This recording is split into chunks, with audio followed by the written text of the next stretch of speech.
Hello, Here we go, here we go, here we go. Reaching out to the one Mickey and only. Free. How are you, brother man? My man, Bob Kulick. I'm good, baby. I'm good.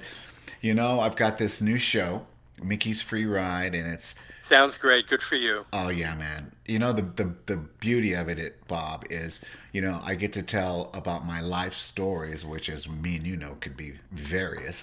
That's another part, though.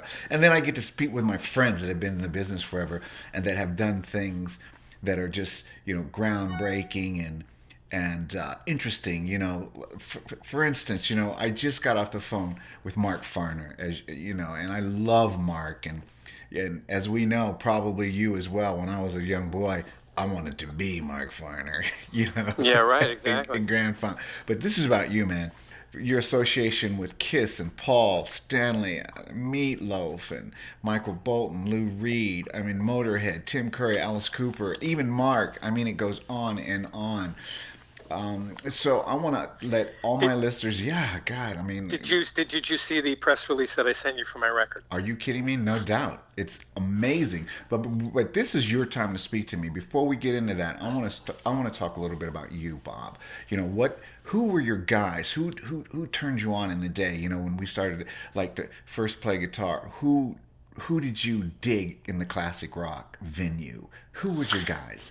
Well, I always talk about the big four to me, Mm-hmm, mm-hmm. which were four guys that are the legendary guys that everybody knows: Jimi Hendrix, Mm, yes. Eric Clapton, Oh yeah. Jimmy Page, and Jeff Beck. Yeah. Right. I had the unbelievable synchronicity in my life of playing in Greenwich Village at the Cafe Wa. At the same time, a gentleman known as Jimmy James, Mm-hmm. with his band The Blue Flame, played the Night Out Cafe until Chas Chandler, the bass player from the Animals, appeared and took Jimi Hendrix to England to make him a star.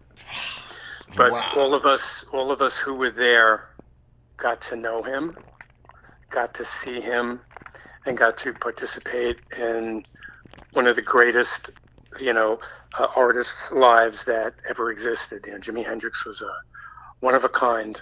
It was like his spaceship landed when he played Oh my that day. God. Nobody had ever heard anything like that. 1966.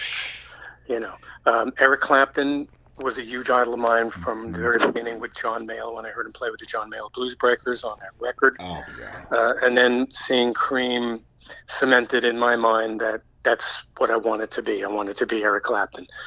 Was able to see Jimmy Page play with the Yardbirds at the Village Theater in New York twice. Jeez. He was one of the Awesome. greatest performing guitar players I ever saw, and an amazing guitar player who then went on to be seen by me with Led Zeppelin when he played with Zepp. And then, of Unreal. course, Jeff Beck. I got to see Jeff play with the first Jeff Beck group with Ronnie Mm-hmm. Wood on Oh my bass God. and Rod Stewart singing, Mickey Waller on drums, and Nicky Hopkins on keyboards. Uh, as I say to people, it's one thing to take guitar lessons or to look at a video instructional Yeah. manual. Yeah. Yeah. When you stand in front of somebody and you watch them play, as was the case in every one of these instances, where I could stand at the front of the stage and see it, feel it. Yeah, man. Yeah. Jeff Beck Yeah. sweated on me. I'm standing there, the guy's sweating on me while he's playing. Oh my You God. know, who could ever forget those moments?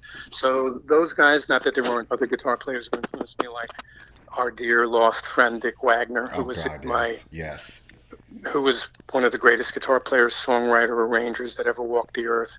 My mentor, somebody who taught me so much and helped me so much. So there were others, but the guys Those. that lit the flame Right. that started the fire inside me were those four guys.